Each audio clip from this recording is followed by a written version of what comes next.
অনুভব বুকের বাঁ পাশে হাত রেখে বড় একটা নিঃশ্বাস নিচ্ছে। কি ভয়ঙ্কর চিঠি রে বাবা!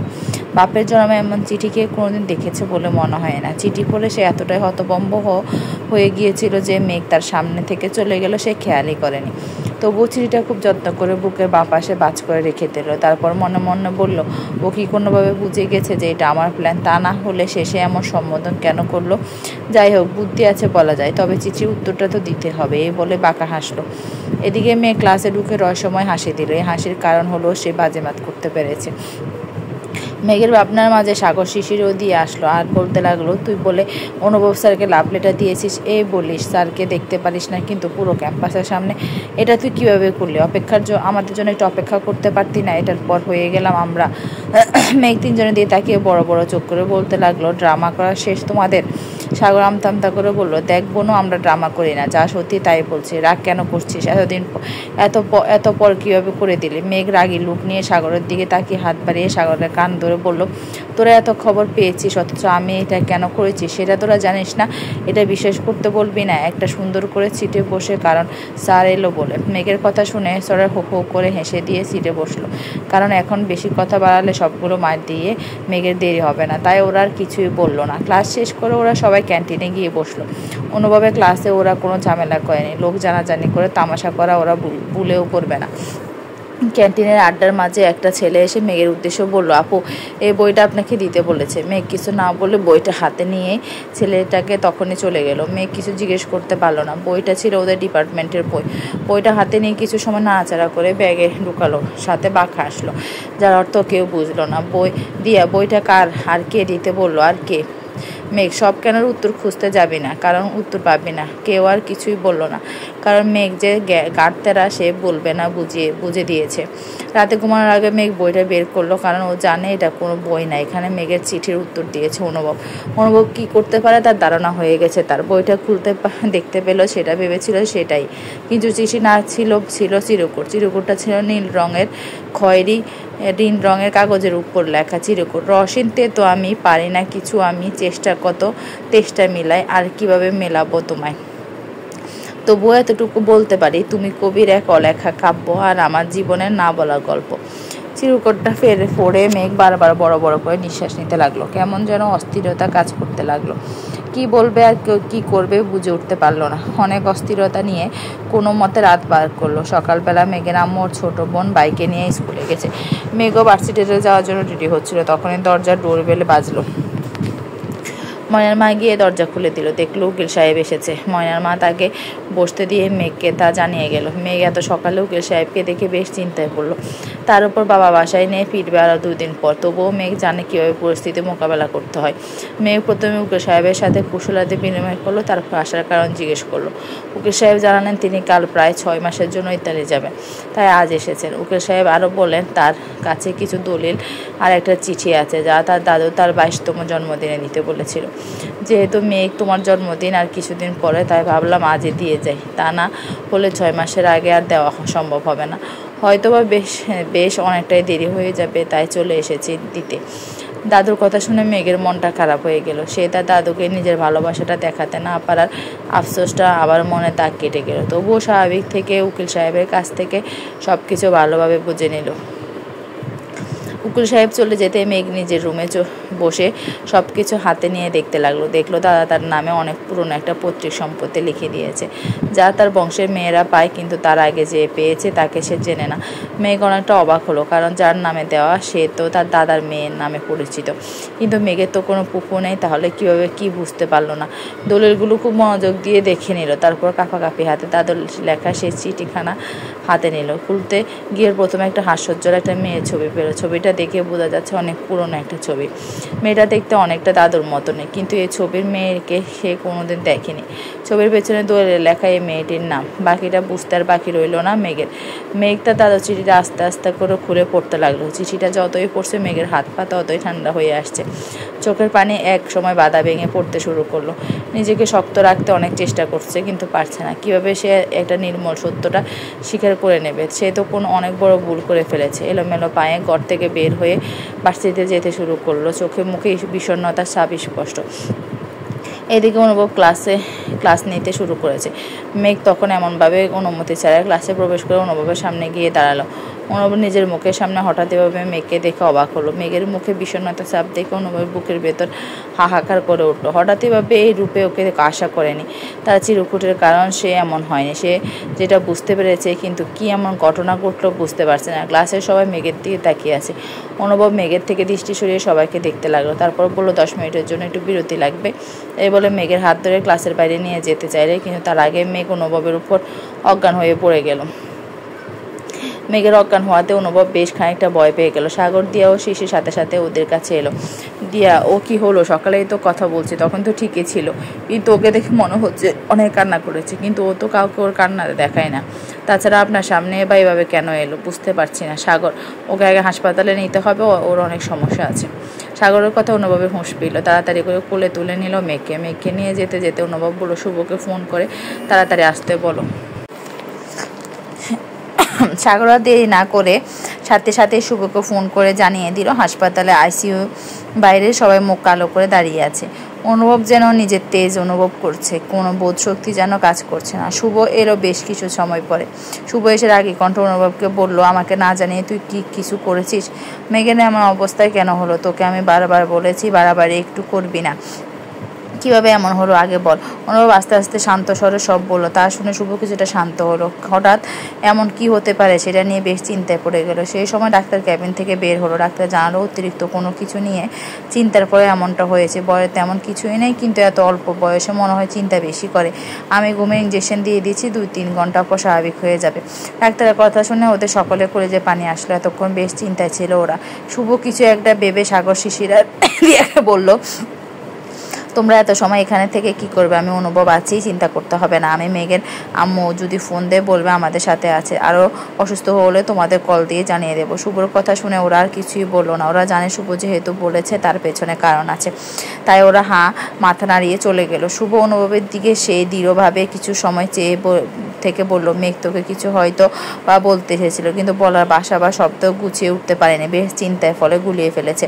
আমার মনে হয় ওর পাশে গিয়ে তোর বসে থাকা উচিত, যাতে যখন ওর জ্ঞান ফেরে তোকে দেখে কিছুটা স্বাভাবিক ও ভরসা পায়। এমনও হতে পারে ও সব সত্যি জেনে গেছে, না হয় তোর পরিচয়টা নিয়ে কিছু একটা বলতে চায়। যাই হোক, ওটা নিয়ে পরে ভাবি। তুই ওর পাশে গিয়ে বসে থাক, আমি একটু পরে আসছি। এই বলে শুভ চলে গেল।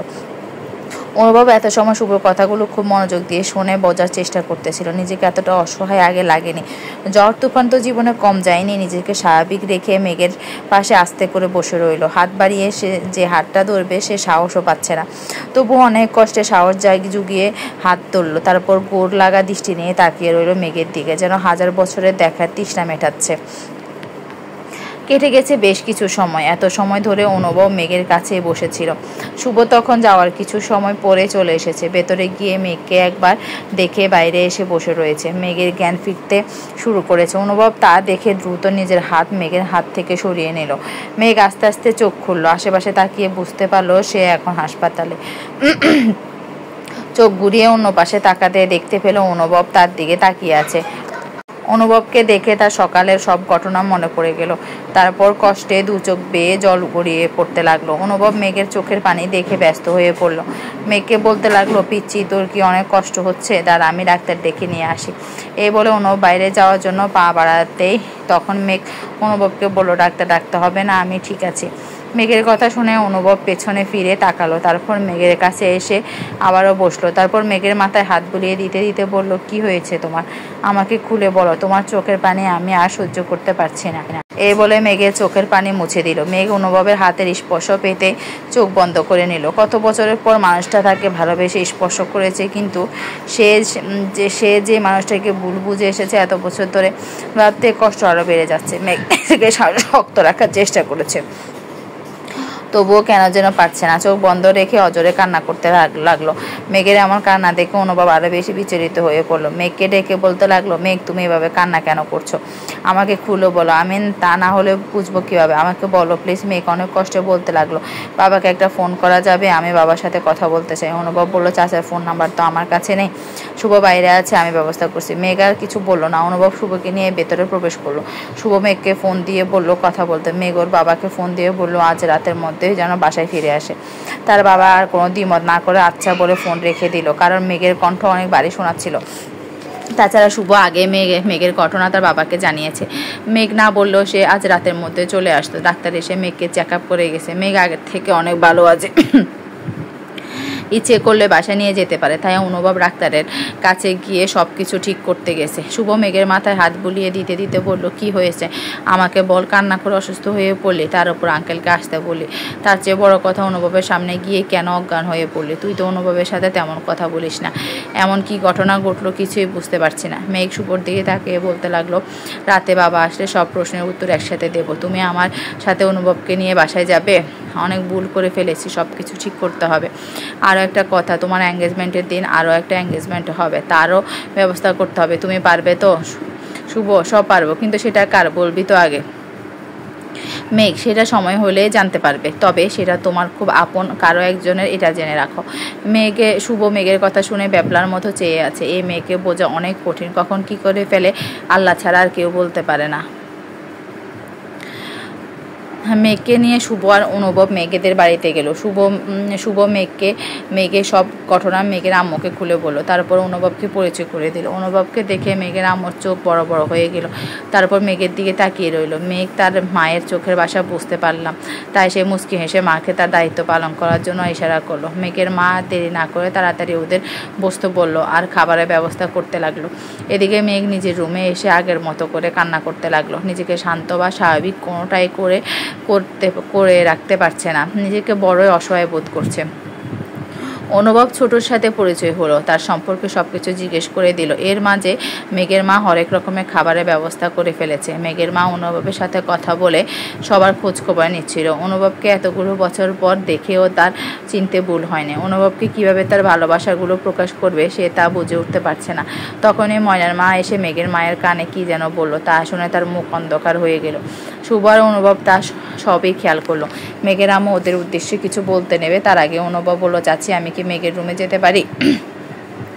আমার ওর সাথে কিছু কথা বলার আছে, যদি আপনি অনুমতি দেন। মেঘের মা নির্দ্বিধায় অনুভবকে যাওয়ার অনুমতি দিল। অনুভব সাথে সাথে উঠে চলে গেল। মেঘের ঘরের দরজার সামনে দাঁড়াতে অনুভবের বুকে মোচড় দিয়ে উঠল, কারণ ঘরের ভেতর থেকে মেঘের কান্না গুনগুন শব্দ বেশি আসছিল। অনুভব দেরি না করে তাড়াতাড়ি ঘরের ভেতরে প্রবেশ করলো। দেখলো মেঘ বিছানায় বসে বসে কান্না করছে, হাতে কিছু একটা কাগজ জাতীয় জিনিস নিয়ে। অনুভব মেঘের দিকে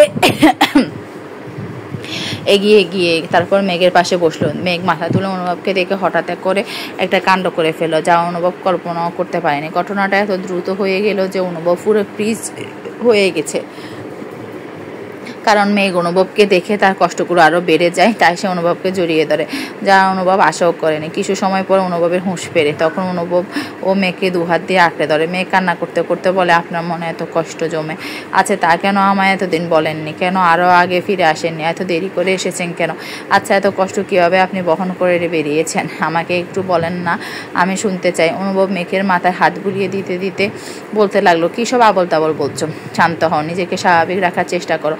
আমি ঠিক আছে, আমার কোনো কষ্ট নেই। আমি বরং তোমাকে কষ্ট দিয়েছি, যা দেওয়া আমার উচিত হয়নি, কিন্তু উপায় ছিল না। সব কথা বলবো তোমায়, এখন বড় হয়েছ, একটু শান্ত হও। আর তোমাকে কে বললো আমি কষ্টে ছিলাম? তখন মেয়ে কাঁপা কাঁপা হাতে সেই ছবিটা অনুভবের হাতে দিল। ছবিটা দেখে অনুভব আটকে উঠলো, কারণ ছবিটা ওদের ফুফুর, যে কিনা বেঁচে নেই। কিন্তু ফুফুর কথা মেঘ কিছুই জানে না। তবে এই ছবিটা কি করে ফেলো? অনুভব জিজ্ঞাসা চোখে মেঘের দিকে তাকালো। তখন মেঘ বলল, দাদু তার জন্য একটি চিঠি আর একটা দলিল রেখে গেছে, সেখানে এই ছবিটাও ছিল। অনুভব বুঝতে পারলো দাদু তার হয়ে আগে সব কিছু নাতনিকে বোঝানোর জন্য গুছিয়ে রেখে গেছে। আর কষ্ট করে অভিমানী রাগ ভাঙাতে হবে না। আর এই রাগ ভাঙানোর চিন্তায় সে ঘুমাতে পারেনি। তবে কঠিন সত্যিটা থেকে তার পিচ্চিকে স্বাভাবিক করে তুলতে হবে, এই জন্য যতটা সম্ভব তাকে সাপোর্ট দিতে হবে। মনে মনে ও অনুভবকে বলতে লাগলো, কষ্ট তুই হবি মেঘের মতো, আসার আগেই উড়ে যাবি, তা না হয়ে কাঁঠালের আঠার মতো লেগে থাকিস। দুদিনের দুনিয়ার জন্য 4 দিনের অতিথি হয়ে বসে থাকিস।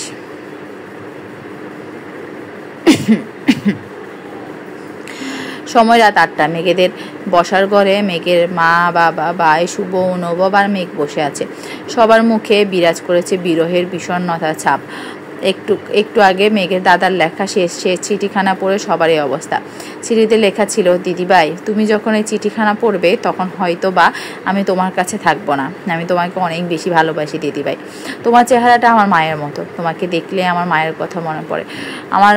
আমার মাকে যে এত তাড়াতাড়ি দুনিয়া ছাড়তে হবে সেটা আমাদের কারো চিন্তা ছিল না।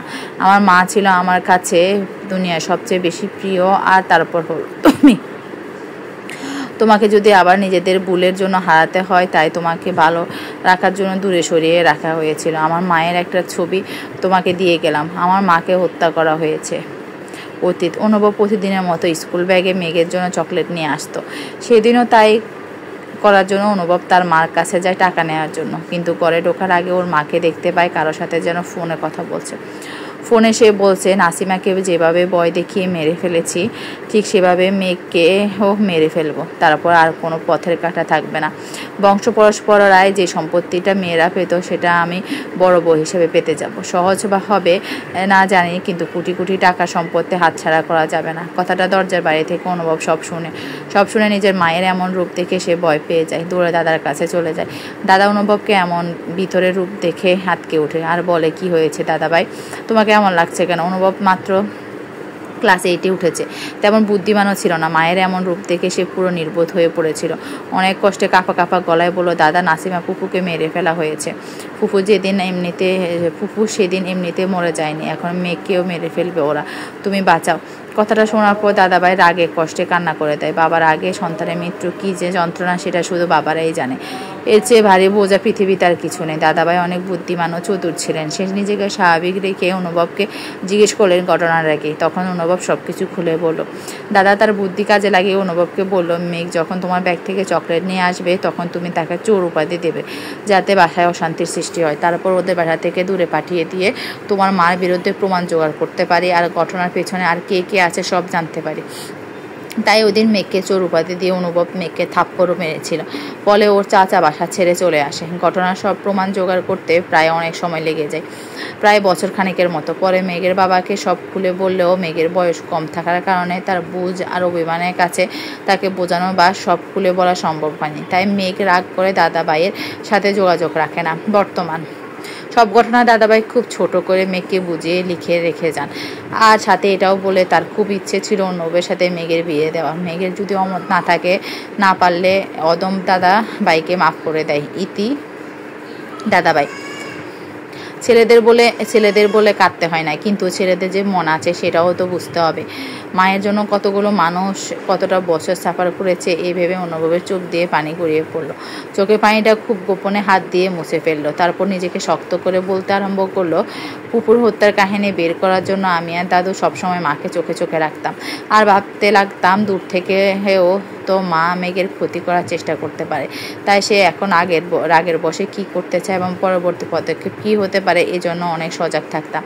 বেশ কিছুদিন মা চুপচাপ ছিল। তারপর হঠাৎ একদিন জানতে পারলাম কাকে যেন কাজের লোক হিসেবে কাজ করানোর জন্য তোমাদের বাসায় পাঠাবে। এই জন্য তোমরা কোথায় থাকো সেটা খোঁজ নিতে লাগলো, কিন্তু দাদুর বুদ্ধির জন্য তোমাদের কেউ খোঁজ জানতে পারেনি। সেটা কিভাবে হয়েছে সেটা আমি জানি না। আমাকেও তোমরা কোথায় থাকো তাও বলেনি, কিন্তু আমি যতটুকু বুঝতে পারতাম দাদুর সাথে চাচা যোগাযোগ ছিল। তখন মায়ের উপর নজর রাখতে রাখতে পরে জানতে পারি মা পুকুর খাবারে পয়জন মেশাতো, যার ফলে পুকুর শরীর খারাপ হতে লাগে আর মনে ভয়ের সৃষ্টি হয়। তাই যখন ভয়টা অধিক পরিমাণে বেড়ে যায় তখন হঠাৎ করে রাতে একদিন পুকু পানি খেতে নিচে নামার সময় মার সামনে এসে দাঁড়ায়, আর পুকু উপর থেকে নিচে আর বলতে পারে না। অনুভব চুপ হতে চারপাশ থেকে কান্নার শব্দ ভেসে আসে। সবাই কান্না করে দেয়, অনুভবও কান্না করে দেয়। বেশ কিছু সময় পর মেঘের বাবা বলতে শুরু করলো তারপর নাফিসার মৃত্যু হয়। সেটা মা মেনে নিতে পারে না, সাথে সাথে স্ট্রোক করে ফেলে, দীর্ঘ কয়েক বছর বিছানায় পড়ে থাকে। তারপর সেও আমাদের ছেড়ে চলে যায়। কিন্তু কথায় আছে না, আল্লাহ ছেড়ে দেন কিন্তু ছাড় দেন না। অনুভবের মা কুসুম বুঝতে পারে তার অনুভব আগের মতো নেই, তার সাথেও কথা ঠিক মতো বলে না। কুসুম অনুভবের বদলে যাওয়া মন থেকে মেনে নিতে পারেননি। অনুভবের সাথে কথা বলার জন্য সবসময় ছটফট করতে লাগে, কিন্তু অনুভব সেদিকে পাত্তা দেয় না। অনুভব বুঝতে পারে তার মায়ের জন্য কত মানুষ কষ্ট পেয়েছে, তাই মাকে শাস্তি হিসেবে কথা বলা বন্ধ করে দেয়। নিজের মাকে জেলে দিতে পারবে না, তাই এই শাস্তি তাকে তার চেয়েও বেশি দেবে বলে মনে করে, সেটাই ঠিক করে। দীর্ঘ সময় এমন যাওয়ার ফলে কুসুমও একদিন স্ট্রোক করে। চিকিৎসার কোনো অভাব রাখা হয়নি, কিন্তু পাপের শাস্তির কারণে কোনো ওষুধ কাজে লাগে না, তাই আব্বা ওদেরকে দেশের বাইরে পাঠিয়ে দেন, যাতে অনুভবের লেখাপড়া ঠিক মতো হয় আর কুসুমের চিকিৎসাও। আমি আর শাহানা বাবার দেখাশোনা করি, মেঘকে বোঝানোর চেষ্টা করি দাদার কাছে যাওয়ার, কিন্তু কাজ হয় না। বিদেশে কুসুম মারা যায়, অনুভব তখন দেশে চলে আসতে চায়, কিন্তু ওর ভবিষ্যতের কথা চিন্তা করে ওকে আসতে বারণ করা হয়। এ যেন ওর ফিরে আসতে এত দেরি হয়েছে। সব ঘটনা বলা শেষে আফজাল খান একটা দীর্ঘ শ্বাস ছাড়েন। এইদিকে সবার চোখের পানি টলমল করছে। দীর্ঘ সময় সবাই চুপ রইল। তারপর শুভ বলল, যেটা হয়ে গেছে সেগুলো বলে আর কষ্ট পেয়ে কি হবে, আমরা সবাই ভুলে গিয়ে আবার মিলেমিশে থাকি, সেটাই ভালো। এবার অনুভবের কথা পাল্টানোর জন্য বলল, আমার অনেক ক্ষুধা পেয়েছে চাচি, তুমি আমাকে আগের মতো আবার খেতে দিবে? খুব করে তোমার হাতে খেতে মন চাইছে। অনুভবের আকুল ভরা কণ্ঠে সবার ভেতরটা আরও কষ্টে ফেটে গেল। শাহানা বেগম ব্যস্ত হয়ে গেলেন খাবার গোছানোর জন্য।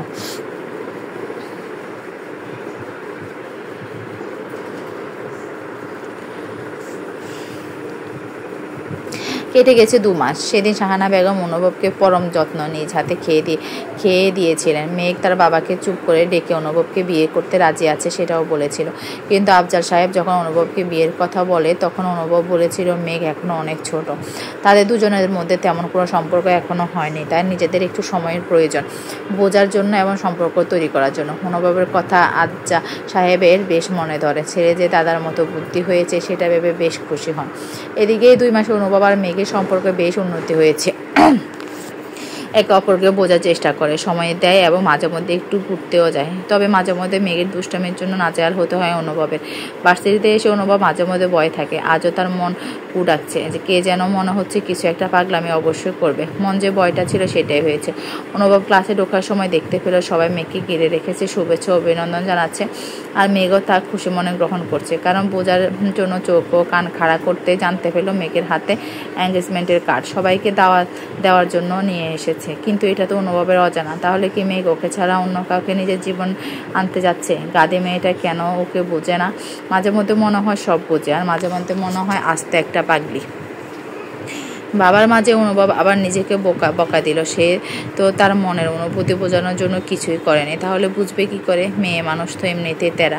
মনে হয় কষ্টটা বেশি দিয়ে ফেলেছি, কিন্তু ওকে রেখে অন্য কারোর সাথে ভাবতে রাগ উঠে গেল। ক্লাসে প্রবেশ করে উচ্চস্বরে দমক দিয়ে বলল, এটা কি ক্লাস নাকি মাছের বাজার? ভার্সিটির ছাত্রছাত্রী তো মনে হচ্ছে না। অনুভবে দমক খেয়ে সবাই চুপ হয়ে গেল। মেঘও কিছুটা ভয় পেয়ে গেছে, চুপচাপ নিজের সিটে গিয়ে মাথা নিচু করে বসে পড়েছে, কিন্তু মুখে দুষ্টামের বাঁকা হাসিটা লেগেই আছে। সবাই চুপ হওয়ার পর অনুভব রাশবাড়ি কণ্ঠে জিজ্ঞেস করলো, এখানে কি হচ্ছিল? এত হট্টগোল করছিলে কেন তোমরা? কারণ কি আমি জানতে পারি? তখন হৃদয় নামের একটা ছেলে উঠে দাঁড়িয়ে বলতে লাগলো, স্যার মেঘের এঙ্গেজমেন্ট হবে, সে কার্ড নিয়ে এসেছে আমাদের দেওয়ার জন্য, তাই আমরা একটু আনন্দ করছিলাম আর কি। ছেলেটার কথা শুনে অনুভবের রাগ আকাশ ছোঁয়া হয়ে গেল। নিজেকে শান্ত স্বাভাবিক রাখার চেষ্টা করছে, কিন্তু পারছে না। রাগে চোখ লাল হয়ে গেছে, কপালে রগ ফুলে উঠেছে। মেঘ অনুভবের এই চেহারা দেখে ভয়ে ডুব গিলতে লাগলো। সাগর আর শিশির মুখ চেপে হাসি আটকাচ্ছে, আর দিয়া ভয়ে গেমে একাকার হয়ে গেছে। অনুভব রাগী চেহারা নিয়ে মেঘের সামনে এসে দাঁড়ালো। অনুভবের মন চাচ্ছে মেঘের গালে কষিয়ে 2টা থাপ্পড় দিতে। এত সাহস কিভাবে হলো বুঝতে পারছে না। ও কি করে ভুলে গেছে দাদুর কথা? নিজেই তো মত দিয়েছিল, তবুও কিভাবে কি? তাই বোঝার জন্য মেঘকে বলল, তুমি কি এঙ্গেজমেন্টের কার্ড নিয়ে এসেছো? মেঘ আমতা করে বলল, জি এনেছি। অনুভব কি বলবে তা বুঝে উঠতে পারছে না। রাগ আরও বেড়ে গেছে, সাথে হারানোর ভয়ও। এবার অনুভবের চেহারা দেখে মেঘের অনেক ভয় লাগতে শুরু করেছে, বারবার গোপনে ভয়ে ডুব গিলতে শুরু করেছে। হঠাৎ অনুভবের চোখ পড়লো মেঘের মুখের উপর। মেঘ যে ওকে দেখে ভয় পাচ্ছে তাই স্পষ্ট বুঝতে পারলো। তারপর চোখ সরাতে গিয়ে আবার দেখলো সাগর আর শিশির মুখ চেপে চেপে হাসি আটকাচ্ছে। অনুভব আর বুঝতে বাকি রইল না, এটা একটা খিচুড়ি পাকিয়েছে ওরা ওকে নাকানি চুবানি খাওয়াতে। রাগ একটু হলেও কমে গেছে, কিন্তু রাগে ভাব মুখে রেখে মেঘকে উদ্দেশ্য করে বলতে লাগলো, তোমার এঙ্গেজমেন্টের দাওয়াতের কার্ড আমাকে দেবে না? আমিও যেতে চাই, দেখি কত বড় কলিজার মানুষ তোমাকে আংটি পরায়, তাও আমার সামনে। মেঘ বুঝতে পারলো এটা কোনো কথা না, এটা হলো একটা হুমকি বার্তা। মেঘ ভয়ে ডুব গিলতে গিলতে বলল, আসলে আর বলতে পারলাম না। তার আগে অনুভব হাত বাড়িয়ে কার্ডের জন্য অপেক্ষা করছে। মেঘ কাঁপা কাঁপা হাতে একটা কার্ড অনুভবের দিকে এগিয়ে দিল। অনুভব কার্ডটা নিয়ে চোখ বুলাতে যেয়েও এ চোখ কপালে উঠে গেল। কি রিয়াকশান দেবে ভেবে পাচ্ছে না। থেকে বড় বড় করে নিঃশ্বাস নিল। তারপর বলল, এখনই ক্লাস থেকে বের হয়ে আমার ক্যাবিনে যাও, ওখানে গিয়ে আমার জন্য অপেক্ষা করো, আমি আসছি। মেঘ কোনো কথা বাড়ালো না, চুপ করে বের হয়ে গেল। অনুভব অনেক কষ্টে ক্লাসটা নিয়ে বের হয়ে যায়, তার ক্যাবিনে প্রবেশ করলো। দেখলো মেঘ মাথা নিচু করে দাঁড়িয়ে আছে। মেঘের মাথা নিচু করে দাঁড়িয়ে থাকা দেখে অনুভবের বুকে ব্যথা শুরু হলো। একটু বেশি করে ফেলেছে মনে হলো। কোনো কিছু না ভেবে মেঘকে নিজের বুকের মাঝখানে জড়িয়ে নিল। অনুভবের এহেন কাজে মেঘ তো পুরাই অবাক। প্রথমবার মানুষটাকে তাকে নিজের সাথে জড়িয়ে নিয়েছে, তবুও তার নিজ ইচ্ছাতে। মেঘেরও বুকের স্পন্দন অনেক বেড়ে গেছে। না চাইতেও যদি মূল্যবান কিছু পেয়ে যায়, তার খুশি বা ইচ্ছে জাহির করা যায় না। মেঘেরও হয়েছে তেমনি। বেশ কিছু সময় ওভাবে থেকে অনুভব মেঘকে ছেড়ে ওর দুহাত দিয়ে মেঘের মুখে রেখে আলতোভাবে বলল, জানো কতটা রাগ হয়েছিল তোমার পাগলামির কথাবার্তা শুনে। ইচ্ছে করে আমাকে রাগিয়ে দাও। দিয়ার এঙ্গেজমেন্টের কার্ড নিয়ে নিজের নামে মজা করা, এটা কেমন কথা? আমার তো মনে হচ্ছিল আমি তোমাকে হারিয়ে ফেলেছি, তুমি অন্য কাউকে মনে জায়গা দিয়েছ। আমার জন্য তোমার মনে তেমন কিছুই নেই। আর কত নানা রকম চিন্তা মাথায় এসে বর করেছিল, যা তোমাকে বলে বোঝাতে পারবো না। মেঘ কিছুটা জড়তা ও লজ্জা নিয়ে বলল, হারানো বয় মানে কি? আপনি কি আমাকে পছন্দ করেন নাকি বোন বিয়ে দিতে খরচ করতে হবে সেই ভয় পাচ্ছেন? মেঘের প্রথম প্রশ্ন শুনে অবাক না হলেও দ্বিতীয় প্রশ্ন শুনে মাথায় হাত পড়েছে। পাগলে মেয়ে কি বলে, মাথায় তার আসলে ছেঁড়া। অনুভব নিজেকে কি বলে বুঝতে ভেবে পায় না। মেঘের দিকে তাকাতে বুঝতে পারলো তার সাথে মজা নিচ্ছে, আর কিছুই না। অনুভব বলো, যত বান্দরামি আছে করে নাও, তোমার সময়ও শেষ হয়ে আসছে। চাচার সাথে এবার পাকাপাকি কথাটা সেরেই ফেলবো। আমাকে নাকি দড়ি দিয়ে ঘুরাবে, তা আর চলবে না। মেঘ অনুভবের কথা বুঝতে পেরে দৌড়ে গিয়ে বাইরে চলে গেল। আর অনুভব তা দেখে জোরে জোরে হাসতে লাগলো। কার্ড খুলে যখন অনুভব দেখলো এটা দিয়ার এঙ্গেজমেন্টের কার্ড, তখনই রাগ পড়ে গিয়েছিল। কিন্তু মেঘের পাগলামিগুলো অনেক বেশি লাগাম ছাড়া হয়ে গেছে, তাই একটু টাইট দিতে অনুভব তখন অমন করেছে, যাতে পরবর্তীতে নিজেকে হার্ট অ্যাটাক থেকে বাঁচাতে পারে। ভার্সিটি শেষে অনুভব আজ আফজাল খানের সাথে দেখা করতে অফিসে চলে গিয়েছে।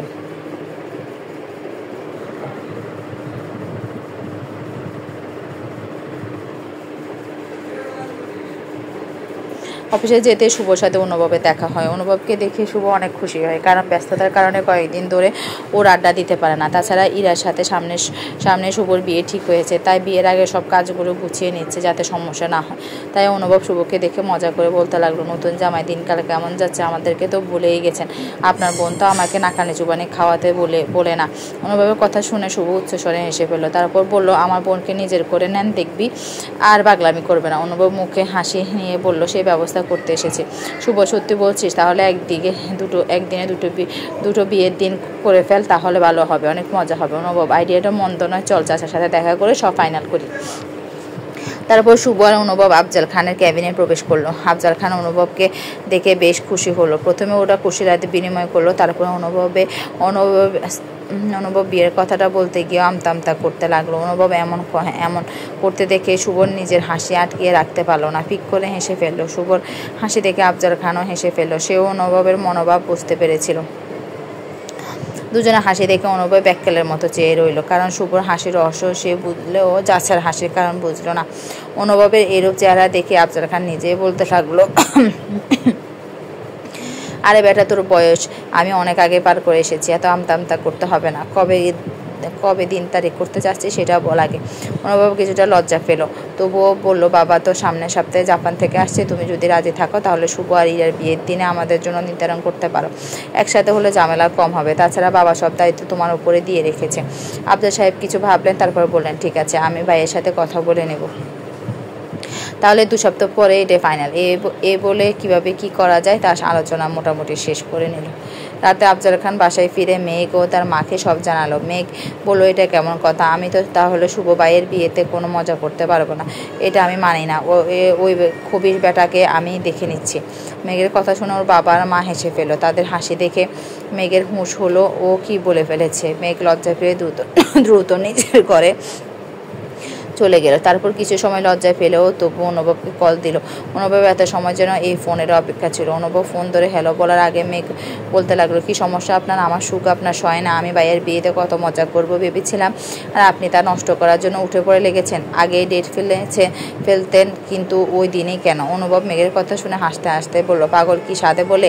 অনুভব মেঘকে লজ্জা দেওয়ার জন্য বলল, তাহলে কালকে বিয়ে করে ফেলি, তাহলে আর কোনো ঝামেলা থাকবে না। মেঘ, আমি তাতেও রাজি আছি, কিন্তু ওই দিন না। অনুভব, আমার কাছে আসার জন্য তোমার এত ব্যস্ততা তা আমি জানতাম না। ঠিক আছে, কালকে রেডি থেকো, এসে নিয়ে যাব। মেঘ বুঝতে পারলো অনেক ভুলভাল কথা বলে ফেলেছে। নিজের মাথায় নিজে ঝাঁটি মারলো। তারপর বলল, আমি তা বলিনি। আর একটা কথা, আমি তো আপনাকে বিয়ে করব না। অনুভব বাঁকা হেসে বলল, ভেবে বলছো তো? তাহলে আমি দেশের বাইরে চলে যাব, আর সেটা কালকে। মেঘ তাড়াহুড়া করে বলল, না না, আমি তো এমনি বললাম। তারপর এভাবে ওদের খুনসুটি চলতে লাগলো। 2 সপ্তাহ পর আজ ওদের বিয়ে। সকল নিয়মকানুন আর আনন্দের মধ্য দিয়েই বিয়ে হয়ে গেল। বিদায়ের সময় মেঘ অনেক কান্না করতে লাগলো। তখন পাশ থেকে সাগর বলে উঠল, তোরা সিঙ্গেল থেকে মিঙ্গেল হয়েও কান্না করছিস? আমি এখনও যে ব্যাচেলার রয়ে গেলাম সে খবর কেউ রাখে না। দুঃখ দুঃখ। সাগরের কথা শুনে সবাই হেসে ফেলল। বাসরঘরে বসে আছে মেঘ। দরজার সামনে সাগর, দিয়া, শিশির আর সাথে অনুভবের কিছু বন্ধুর তর্কাতর্কির কি করে শেষমেশ ঘরে ঢুকতে পারলো অনুভব। মেঘ ফ্রেশ হয়ে হালকা করে সাজিয়ে মেরুন রঙের একটা শাড়ি পরিয়ে বসে দিয়ে গেছে ওরা। মেঘের অনেক লজ্জা ও হাঁসফাঁস লাগছে, ও সাথে নার্ভাসও। অনুভব ঘরে ঢুকে মেঘকে দেখে তার হৃদস্পন্দন বেড়ে গেছে। হালকা সাজে মেয়েটাকে এত সুন্দর আগে কখনো লাগেনি। দেখে মনে হচ্ছে কোন রাজ্যের মায়াপরী। মেঘের নার্ভাস হওয়া ও তার চোখ এড়ালো না, তাই মেঘের কাছে বসতে লাগলো। দেখো মেঘ, আমাদের সম্পর্ক আরও 10 জনের মতো নয়। আমি জানি তোমার মনে আমার জন্য জায়গা তৈরি হয়েছে, কিন্তু এখনও পরিপূর্ণ আমার কাছে আসার জন্য তোমার সময় লাগবে। আমি সে পর্যন্ত অপেক্ষা করবো আর তোমাকে সাহায্য করবো তুমি আমাদের সম্পর্ক এগিয়ে নিতে। তুমি কি এতে রাজি? মেঘ মাথা নেড়ে হাঁ বোঝালো। তারপর অনুভব আবার বলল, এই রাতটাকে বিশেষ বানাতে চলো, আমরা বারান্দায় গিয়ে বসি। তারপর দুজনে বারান্দায় গিয়ে বসলো। মেঘ বলল, আপনার মনে আমার জন্য জায়গা কতটুকু তা বললেন না? অনুভব মৃদু শেষে বলল, একটা গান গাইতে লাগলো।